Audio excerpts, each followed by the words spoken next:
ঢুকে গেছে গা, দেখছে সমন্বয় এক কোয়ারিগারি টাকা পাওয়া যায়, এখন এমপি মন্ত্রীর লোক ঢুকে গেছে গা।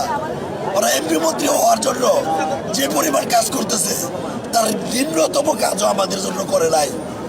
আপনারা দেখছেন, মাইক্রোফোনটা নিচু করে ধরেন, ক্যামেরা আটকে যাচ্ছে তো। আপনারা দেখছেন যে তারা রাজনৈতিক দল গঠন করে এমপি মন্ত্রী হওয়ার জন্য যে পরিমাণ পরিশ্রম করতেছে, অথচ আমাদের আত্মত্যাগের বিনিময়ে তারা আজকে সমন্বয়ক, আমাদের আত্মত্যাগের বিনিময়ে তারা আজকে উপদেষ্টা। তারা দেখছে সমন্বয় করার পরে কারিগরি টেয়া পাওয়া ওর মনের মধ্যে রূপ জন্মাইছে যে আমরা সামনে এমপি মন্ত্রী হবো, আমরা কারিগরি টাকা হবো।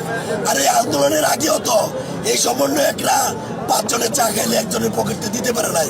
এখন এত বড় বড় দামি গাড়ি চলে কর্তৃকা, এরা কোন আল্লাহর দুনির প্রদীপ পাইছে? এরা যে এই যে বাংলা মোটরের মতো জায়গায়, এত বড় ভবনে, এত সুন্দর জায়গায় অফিস করছে কয়েকটা, এই টাকা কই পা কর্তৃক আসলো? আমাদের বরাদ্দ টাকা নিয়ে ওরা রাজনীতি করবো, এটা আমরা মাইনা নেব নয় কান্না।